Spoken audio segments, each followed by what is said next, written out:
Okay, let's dive in. Today, we're tackling something really crucial for so many of you, leveling up your English comprehension. Specifically, if you're working around that B1 level. We got our hands on this really practical guide. It's like a step-by-step roadmap, basically, for understanding spoken and written English. Yeah. You know, that feeling, like you're trying to catch water with bare hands when listening. Yeah. This guide aims to fix that. Absolutely. Yeah. And our mission here in this deep dive is to pull out the most, let's say, powerful strategies, the real actionable tips from this source. Right. We want to give you the tools so you feel, more confident engaging with English, not just like lost in a sea of words. Because we've all felt that, haven't we? Right. That frustration trying to follow a podcast or a movie or just a chat and feeling completely adrift. So this deep dive, it's really about turning you into a kind of English detective. Yeah. Someone who can piece together the clues. Exactly. And this isn't just theory, right? It's a very practical approach the source lays out, a clear path to build those skills step by step. It's a journey, but focus like this guide suggests, you will see real improvement. So this guide, it breaks it down to 10 core steps for mastering B1 comprehension. We're going to unpack each one. Sounds good. And maybe a bit surprisingly, it actually starts before you even listen or read anything. That's step 1. Step 1 is foundational. Set your purpose. Simple idea, but powerful. Before you press play, before you open that page, just take a second. Right. Ask yourself, why am I listening to this? Or what do I want from this article? What's your specific goal right now? And why does that matter so much? Well, the impact is huge. A clear goal, it acts like a filter for your brain. It helps you zero in on what's important and ignore the noise. Okay. And it manages expectations, too. It's okay not to catch every single word if your goal is just, say, the main idea. Reduces that anxiety, especially for B1 level stuff, which can be more nuanced. Right. So, like, if you're listening to the news, maybe you just want the main headlines, not every single statistic they mention. Exactly. Or a recipe, you need the ingredients, the steps, maybe not the whole backstory about grandma's cooking. Got it. So you ask yourself, what specifically do I need?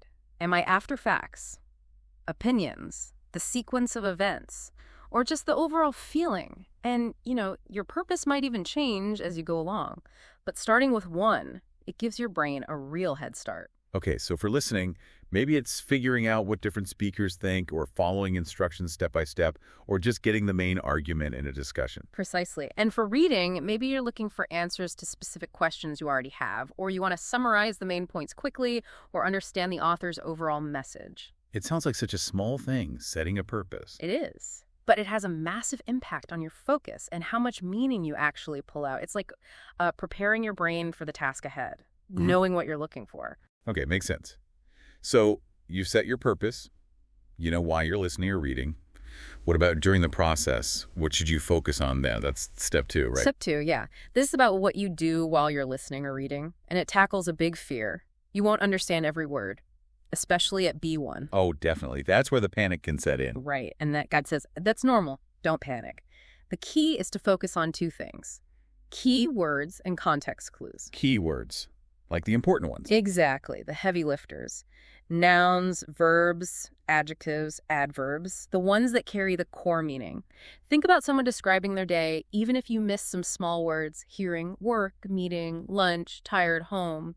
You get the basic picture, right? Yeah, you piece it together. And context clues, those are the hints around the word. Precisely. Hints in the surrounding words or the situation itself.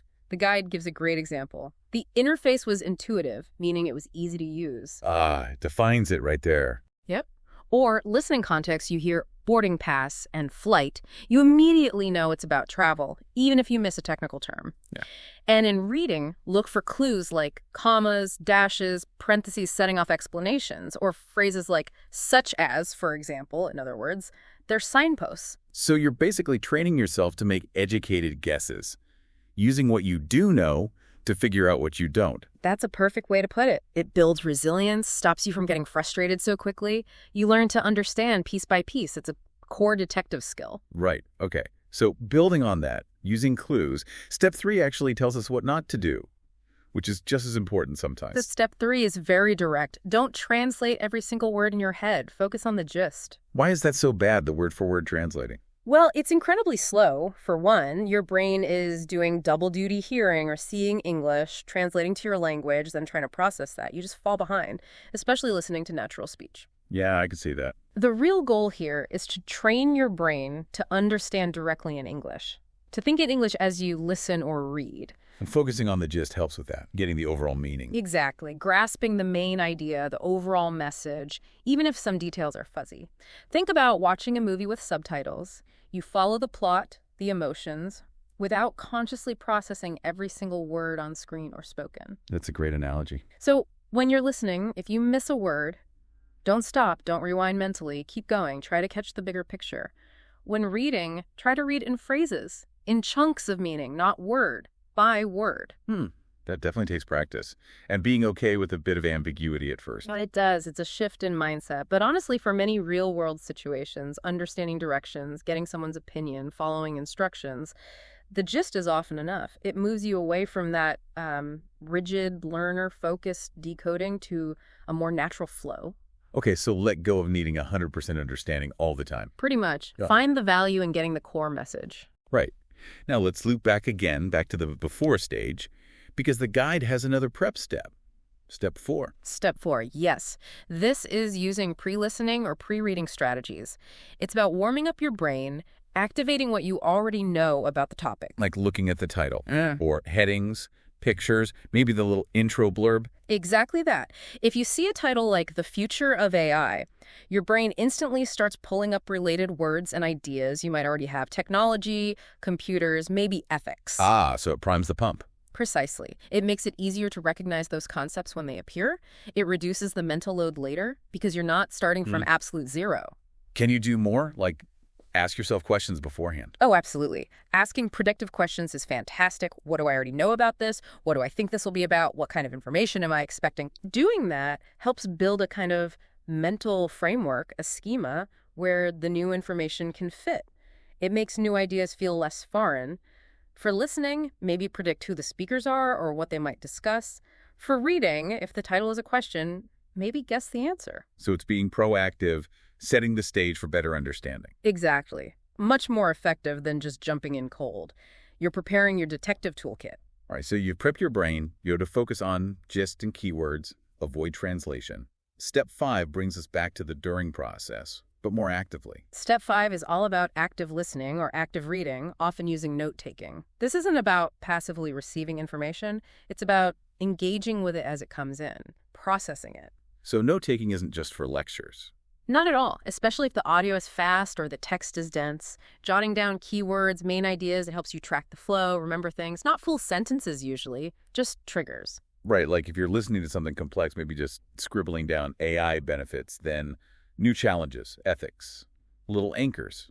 Perfect example. Those notes become mental triggers later.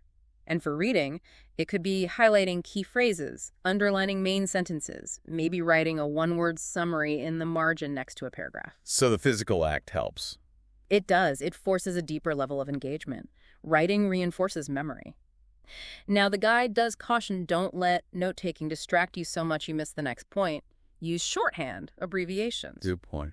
But especially for B1 learners dealing with longer, more complex content, it's a really valuable tool for managing that information. And I guess it also flags up problems. Like if you find yourself unable to jot anything down for a whole section. Exactly. That's immediate feedback that you maybe didn't quite grasp that part.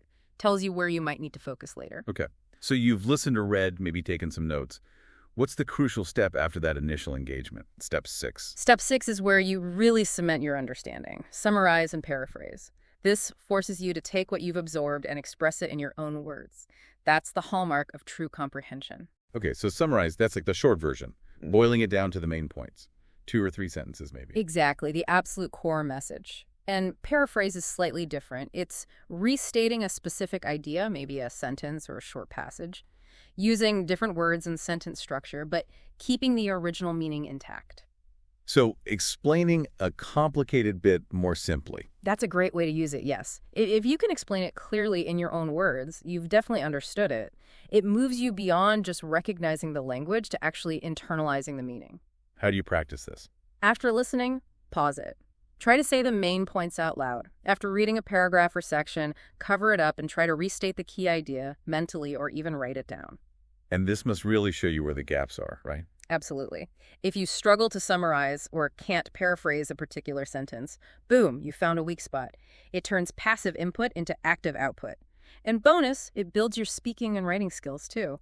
It's a game changer, truly. Right. You've got the gist. You can summarize it. What's next? Step 7 feels like digging deeper. Step 7 is exactly that. Re-listen or reread for detail. Comprehension often happens in layers. First pass for the gist, the overall flow. Second pass. That's for grabbing the specifics and proving accuracy. So for listening again, you might focus specifically on catching names, dates, numbers, the precise info you maybe glossed over the first time. Precisely. Because you already have the main idea, your brain has more capacity to focus on those finer points. You're less overwhelmed. And for reading. Same principle. Reread a section looking specifically for the supporting details, the evidence, the examples, the reasons behind an argument. It's a deeper dive. And this is probably a good time to check those vocabulary guesses you made earlier from context. Perfect time. Confirm if your guess was right, or identify words you still don't quite get, even after the second pass, and make a note to look them up properly. So it's okay to go over things more than once. It's actually beneficial. Hugely beneficial. Don't rush it. This deliberate approach really boosts both understanding and how much you remember. It's key for B1 learners moving towards a more complete grasp. Okay, so multiple passes help. Then comes step 8, which sounds like checking in with yourself. Step 8 is reflect and identify gaps in understanding. This is metacognition, thinking about your own thinking, your own learning. After you've done your passes, maybe summarize, take a moment, honestly assess, what didn't I get? Just asking yourself, what was fuzzy? Where did I get lost? Exactly. Were there specific words that tripped you up, even with context? Was a whole concept unclear? Did you miss the connection between two ideas? It's not about feeling bad, it's about targeted learning. Finding the exact problem points. Yes. Because if you know exactly what you didn't understand, you know exactly where to focus next time, or what task a teacher, or what grammar point to review. It stops you from just feeling vaguely confused. And those gaps could be anything, right? Vocabulary, grammar. This could be vocabulary, a tricky sentence structure, maybe the speaker's accent or speed was difficult, maybe a cultural reference you didn't know. Turning that vague feeling into a specific list. Need to review past tense, look up these 5 words, listen to more fast speakers. That's empowering. It makes learning efficient, and you can track if you're improving on those specific things over time. Very systematic. All right, that leads us to the final pair of steps.